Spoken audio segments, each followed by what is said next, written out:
अस्सलाम वालेकुम जी, welcome to my class. I hope आप सब ठीक होंगे। आज हम अपनी क्लाउड कंप्यूटिंग की मिड टर्म सीरीज़ में लेक्चर 9 कवर करेंगे which is essential characteristics of cloud computing. Total 6 modules है from 41 to 46। So let's get started with module 41। इस मॉड्यूल में हम सिंपली क्लाउड कंप्यूटिंग के कुछ कैरेक्टरिस्टिक्स, कुछ प्रॉपर्टीज़ डिटेल में पढ़ेंगे। First is on demand self service. Cloud computing basically एक ऐसी सेल्फ सर्विस है इसमें अगर आपको किसी कंप्यूटिंग रिसोर्स की ज़रूरत पड़ती है तो आप बग़ैर किसी सर्विस प्रोवाइडर से इंटरैक्ट किए, यानी आप बग़ैर मैन्युअली किसी इंसान से इंटरैक्ट किए उस रिसोर्स को एक्सेस कर सकते हैं। वो रिसोर्स स्टोरेज हो सकती है, प्रोसेसिंग पावर हो सकती है, कोई हार्डवेयर हो सकता है, कुछ भी हो सकता है। तो जब भी आपको किसी भी कंप्यूटिंग रिसोर्स की ज़रूरत पड़ती है वो आपको ऑटोमेटिकली असाइन कर दिए जाते हैं। सिंपली जिस सर्विस प्रोवाइडर से आपको वो रिसोर्स चाहिए आप उधर साइन अप करेंगे और बगैर किसी ह्यूमन इंटरेक्शन के ऑटोमेटिकली आपको वो रिसोर्स असाइन कर दिया जाएगा। फॉर एग्जांपल कि आपका ई कॉमर्स बिजनेस है जिसमें आप कपड़े सेल करते हैं और आप सेल कर रहे हैं इस वक्त, तो अचानक से बहुत ज़्यादा ट्रैफिक आ जाता है सेल की वजह से और आपका सर्वर इस वक्त इतना केपेबल नहीं है कि वो इतने ह्यूज ट्रैफिक को ईजिली मैनेज कर सके। तो अगर आप कोई क्लाउड रिसोर्स इस्तेमाल नहीं कर रहे होंगे without and on demand self service, तो आपको क्या करना पड़ेगा, आपको हर चीज़ मैन्युअली देखनी पड़ेगी कि आप पहले सर्वर जो भी आप जहाँ से भी सर्वर ले रहे हो उस प्रोवाइडर से आपको बात करनी पड़ेगी, आपको न्यू सर्वर ऑर्डर करना पड़ेगा, फिर उसको इंस्टॉल करना पड़ेगा।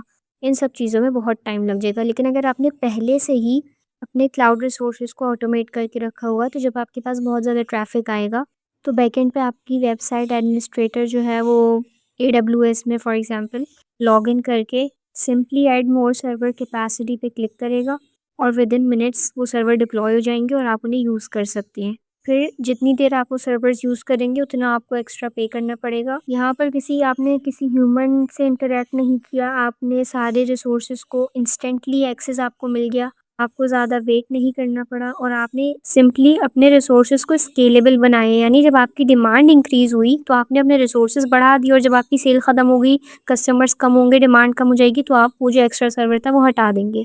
Let's move on to next characteristic which is broad network access. Broad network access का सिंपली मतलब है कि आपकी जितनी भी क्लाउड सर्विसेज हैं, Google drive, Gmail, photos, Canva, ये सारी जितनी भी क्लाउड सर्विसेज हैं, आप इनको डिफरेंट इंटरनेट कनेक्शंस के साथ और डिफरेंट टाइप के डिवाइसेस पर इस्तेमाल कर सकते हैं।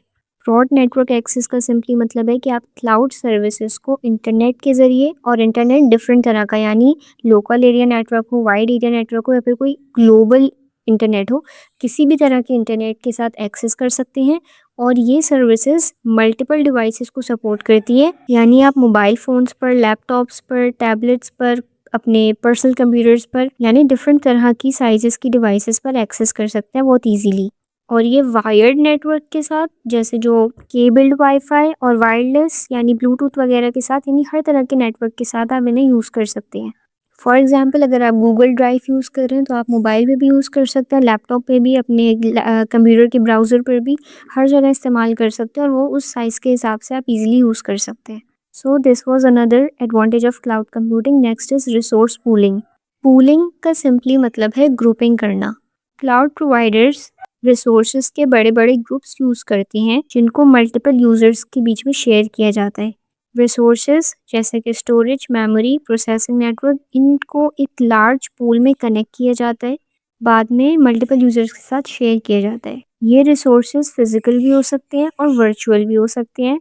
Multiple users same infrastructure share कर रहे होते हैं। शेयर्ड इंफ्रास्ट्रक्चर का मतलब है कि क्लाउड कंप्यूटिंग के अंदर multiple customers same physical hardware use कर रहे होते हैं, जैसे सर्वर या स्टोरेज वगैरह, which are owned by cloud providers. बजाय इसके कि हर कंपनी अपना खुद का पूरा एक्सपेंसिव सेटअप खरीदे कंप्यूटर्स का, वो क्या करते हैं, सिंपली इस तरह के जो रिसोर्सेज के शेयर्ड पूल होते हैं उन पर अपनी स्पेस, अपना स्टोरेज रेंट कर लेते हैं। उसके बाद जो रिसोर्सेज एलोकेट किए जा रहे होते हैं कस्टमर्स को, ये डायनामिक होता है प्रोसेस, यानी डिमांड की बेसिस पर कम या ज़्यादा हो रहा होता है और ऑटोमेटिक होता है, यानी कोई ह्यूमन इंटरेक्शन की ज़रूरत नहीं होती, कोई इंसान मैनुअली बैठ के नहीं कर रहा होता, सिस्टम खुद असाइन कर रहा होता है based on the customer demand. फिर जो रिसोर्सेज जिस जगह मौजूद है, जो उनकी लोकेशन है, वो यूज़र्स को पता नहीं होती। फॉर एग्जांपल अगर आप यहाँ पाकिस्तान में बैठ के आपको नहीं पता होता कि आप जो रिसोर्सेज यूज़ कर रहे हैं, फॉर एग्जांपल कि आप अपने गूगल ड्राइव पर जो डेटा स्टोर कर रहे हैं वो किस कौन से कंट्री में स्टोर है, कौन से कंट्री में वो डेटा सेंटर है जहाँ पर आपका डेटा स्टोर हो रहा है, तो ये लोकेशंस वगैरह का यूजर्स को नहीं पता होता। रिसोर्स पूलिंग का ये समझने के लिए आपको एक एनालॉजी दी हुई है कि जैसे वाटर सप्लाई सिस्टम होता है, एक टैंक होता है जिससे मल्टीपल घरों को पानी जा रहा होता है, यानी जो वो मल्टीपल घर हैं वो एक सेम इंफ्रास्ट्रक्चर शेयर कर रहे हैं आपस में। Next characteristic is rapid elasticity. Rapid elasticity की अगर सिंपल डिक्शनरी मीनिंग बताऊं तो रैपिड का मतलब होता है बहुत तेज, फास्ट, और इलास्टिसिटी का मतलब होता है सिचुएशन के हिसाब से एक्ट करना या फिर जैसी सिचुएशन है वैसे ढल जाना, समथिंग लाइक दैट। तो क्लाउड कंप्यूटिंग में जितने भी क्लाउड रिसोर्सेज होते हैं उनको कस्टमर की डिमांड के मुताबिक, यूजर की डिमांड के मुताबिक फौरन से रैपिडली इंक्रीज या डिक्रीज किया जाता है। ये स्केलेबिलिटी का फीचर भी कहलाता है और हम पहले भी बहुत दफ़ा पढ़ चुके हैं कि जब कस्टमर की डिमांड ज़्यादा होती है तो डायनेमिकली रिसोर्सेज बढ़ जाती हैं, बढ़ा दिए जाते हैं, उनको सिस्टम बढ़ा देते हैं, कोई इंसान मैनुअली बैठ के नहीं कर रहा होता। और जब रिसोर्सेज कम होती हैं तो जब डिमांड कम होती है तो रिसोर्सेज कम हो जाता है, डिक्रीज कर दिए जाते हैं। नाउ जो इलास्टिसिटी का प्रोसेस है, रिसोर्सेज कम या ज़्यादा होने का प्रोसेस है, ये यूज़र्स के लिए बिल्कुल इनविजिबल होता है। यूज़र्स को नहीं पता होता कि कब रिसोर्सेज कम या ज़्यादा किए जा रहे हैं। उनके लिए हमेशा रिसोर्सेज अनलिमिटेड ही रहते हैं। ये जो इंक्रीज रिसोर्सेज और डिक्रीज करने का जो प्रोसेस है उसको स्केलिंग कहा जाता है। स्केल अप यानी रिसोर्स इंक्रीज करना और स्केल डाउन यानी रिसोर्सेज को डिक्रीज करना अकॉर्डिंग टू यूज़र डिमांड। और ये स्केलिंग का प्रोसेस बहुत ही फास्ट, ऑटोमेटिक और डायनामिक होता है। यूजर्स के लिए बिल्कुल ही इनविजिबल होता है। फिर आपको एक सेम वही एग्जांपल दी हुई कि अगर कोई वेबसाइट है और उस पर बहुत ज़्यादा अचानक से ट्रैफिक आ जाता है किसी सेल के दौरान, फ़ौरन से सर्वर की कैपेसिटी बढ़ा दी जाती है और उस सेल के बाद जब डिमांड कम होती है तो वो कैपेसिटी दोबारा से डिक्रीज़ कर दी जाती है। Fifth characteristic is measured service. जब आप कोई क्लाउड रिसोर्स यूज़ करते हैं तो आपको सिर्फ उसी बेसिस पर चार्ज किया जाता है जितना आपने सर्विस यूज़ किया। फॉर एग्जांपल अभी हमने ऊपर जो पढ़ी, अगर कोई वेबसाइट पर किसी सेल के दौरान बहुत ज़्यादा ट्रैफिक आ जाता है और वो एक सर्वर रेंट करते हैं, तो जितनी देर वो सर्वर रेंट करेंगे, जितनी देर वो सर्वर रन किया जाएगा, वो चीज़ मेजर की जा रही होगी और बाद में उस मेजरमेंट के हिसाब से जितना उन्होंने यूज़ किया होगा उतना वो पे करेंगे। और ये जो पे इस तरह से पहले यूज़ करना और फिर आपके रिसोर्सेज को मेजर करके उतना आपको पे किया जाए, ये जो प्रोसेस है ये पे एज यू गो मॉडल कहलाता है कि पहले आप रिसोर्स इस्तेमाल करें, फिर आपने जितना इस्तेमाल किया उसको मेजर किया जाएगा और उतना आपको पे करना होगा। जैसे हमारे घर में इलेक्ट्रिसिटी का बिल आता है कि पहले आप पूरा इस्तेमाल करते हैं, उसके बाद यूनिट्स काउंट होता है और उसके हिसाब से आप पे करते हैं। जो आप रिसोर्सेज यूज़ कर रहे होते हैं उनको मॉनिटर किया जा रहा होता है, मेजर किया जा रहा होता है और जितने रिसोर्सेज आप कंज्यूम करते हैं उस बेसिस पर आपको चार्ज किया जाता है। ये सारी जो टेक्निक होती है, बिलिंग प्रोसेस होता है और जितनी भी सर्विस मेजर करने का चीज़ होती है सिस्टम के अंदर इनबिल्ड होती है, यानी क्लाउड प्रोवाइडर और क्लाउड यूज़र दोनों के लिए ट्रांसपेरेंट होती है। ट्रांसपेरेंट होने का मतलब है कि दोनों यूज़र और प्रोवाइडर दोनों देख सकते हैं इंश्योर करने के लिए कि जो चार्ज किया जा रहा है वो फेयर चार्ज है या नहीं। तो अगर हम यहाँ पर इस मॉड्यूल को समराइज करें, हमने पढ़ा कि क्लाउड कंप्यूटिंग की 5 की करेक्टरिस्टिक्स हैं और ये बहुत इंपॉर्टेंट है पेपर के लिहाज से। First is on demand self service. Users automatically computing resources को एक्सेस कर पाते हैं। ब्रॉड नेटवर्क एक्सेस, तमाम सोर्सेज और सर्विसेज हर तरह के इंटरनेट पर, हर तरह की डिवाइस पर अवेलेबल हैं। रिसोर्स पूलिंग यानी कि सेम रिसोर्सेज को, सेम इंफ्रास्ट्रक्चर को मल्टीपल यूजर्स के बीच में शेयर किया जाता है। रैपिड इलास्टिसिटी, रिसोर्सेज को क्विकली स्केल किया जा सकता है, डिमांड के मुताबिक कम या ज़्यादा किया जा सकता है। फिफ्थ इज मेजर्ड सर्विस, आप सिर्फ उसी के लिए पे करते हैं जितना आपने इस्तेमाल किया होता है और ये मॉडल क्या कहलाता है? Pay as you go model. Moving on to next module 42 which is next definition of cloud computing. अगर आपने शुरू से लेक्चर देखे हैं तो हमने फर्स्ट और सेकंड लेक्चर में किसी में निस्ट की डेफिनेशन देखी थी जो उन्होंने क्लाउड कंप्यूटिंग के लिए प्रपोज किया है, एक official definition. For those who don't know कि निस्ट क्या है, निस्ट एक ऑर्गेनाइजेशन है, national institute of standards and technology, जिन्होंने एक डेफिनेशन प्रपोज की है जो क्लाउड कंप्यूटिंग की ऑफिशियल डेफिनेशन है। सबसे पहले इस मॉड्यूल में हम वो डेफिनेशन पढ़ेंगे और फिर उसको डीपली ब्रेक डाउन करेंगे और उसका मतलब समझेंगे। Cloud computing is a model for enabling ubiquitous, convenient, on-demand network access to a shared pool of configurable computing resources, example network, server, storage applications that can be rapidly provisioned and released with minimal management effort or service provider interaction.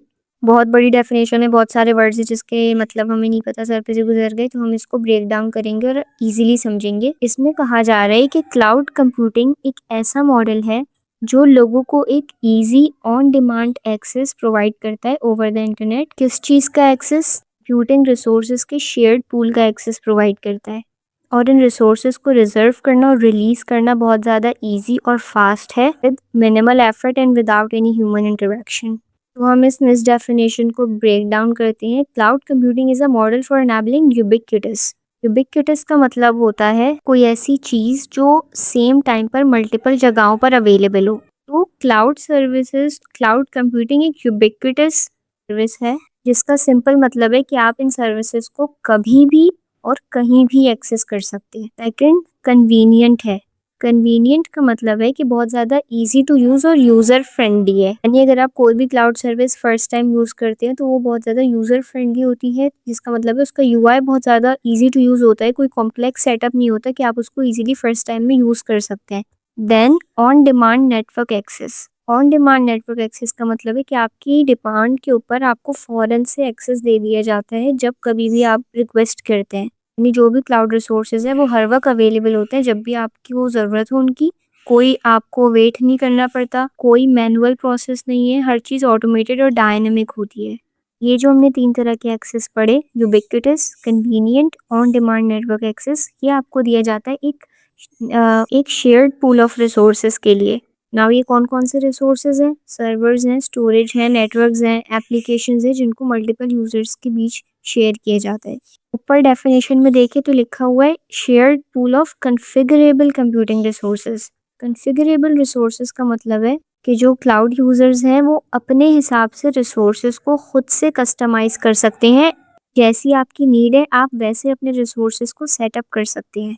यानी आपको अपने system को अपने हिसाब से customise या configure करने के लिए किसी दूसरे इंसान के सर्विस प्रोवाइडर की ज़रूरत नहीं है, ये काम आप खुद कर सकते हैं।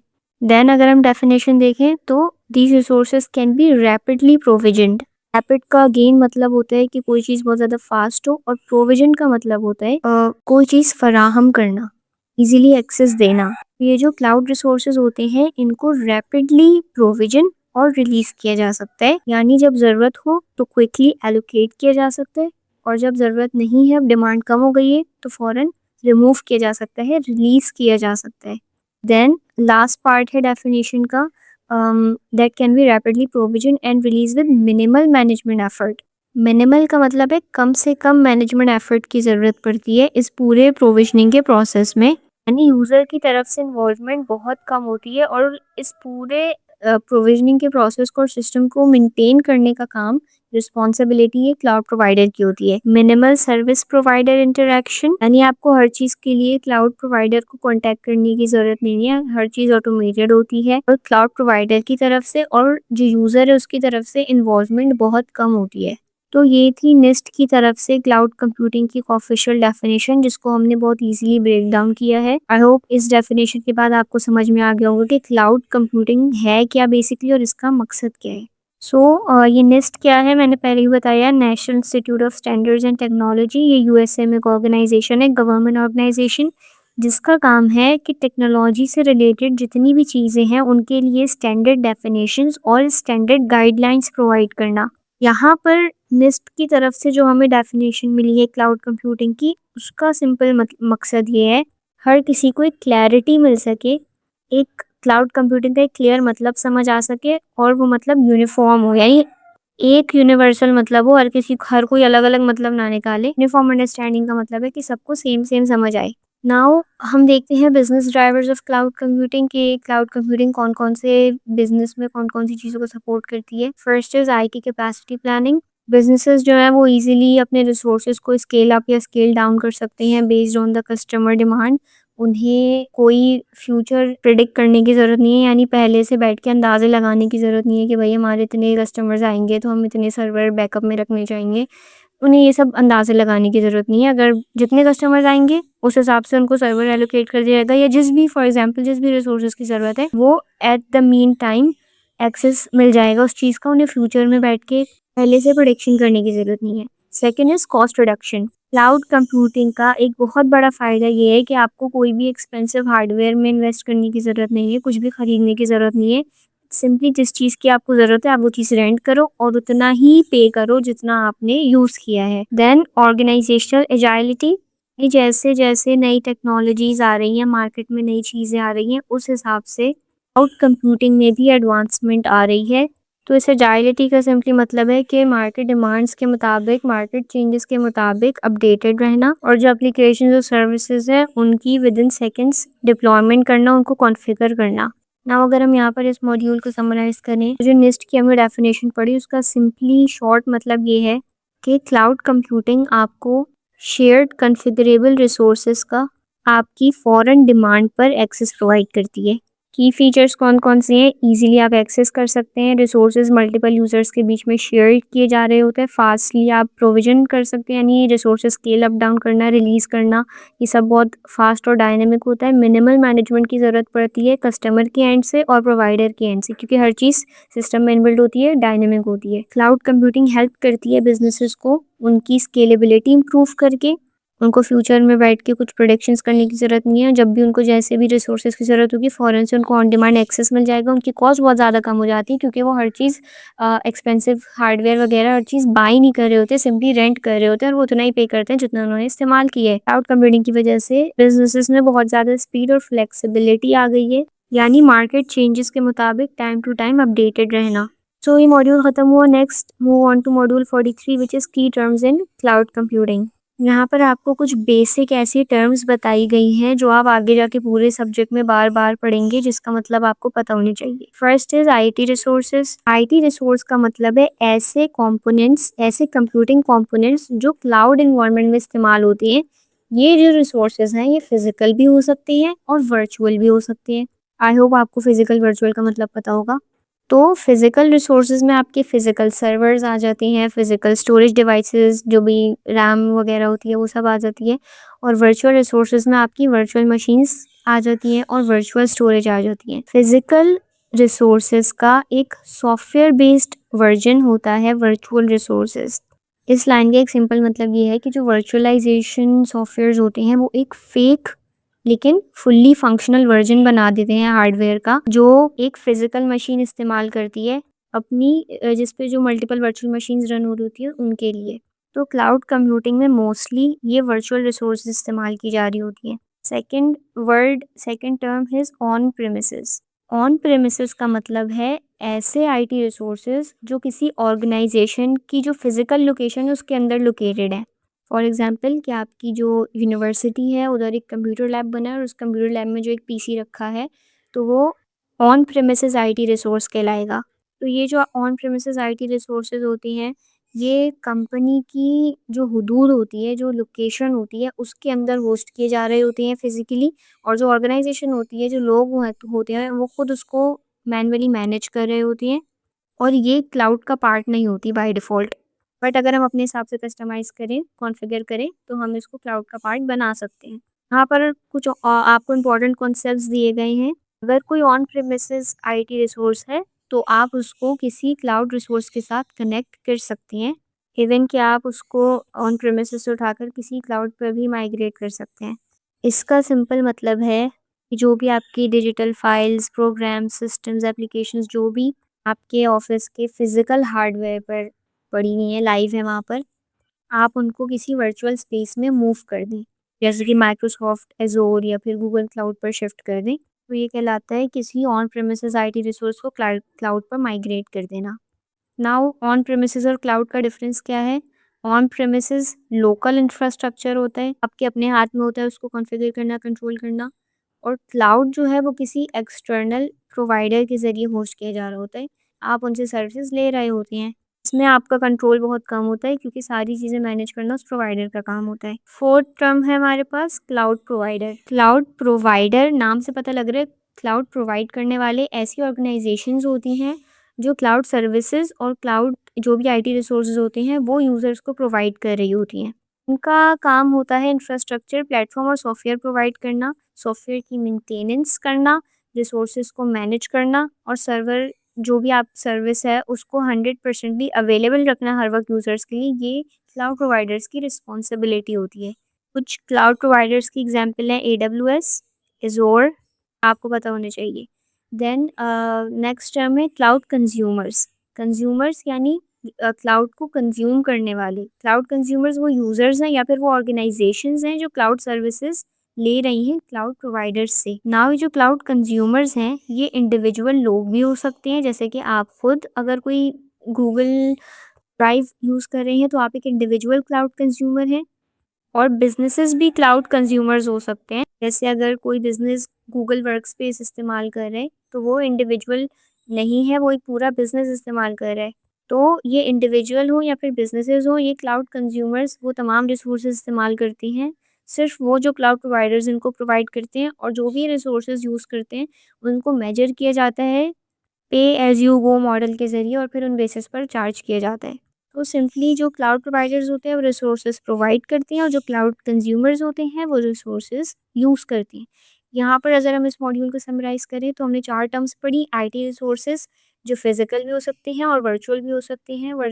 फिज़िकल या वर्चुअल क्लाउड कंपोनेंट्स होते हैं।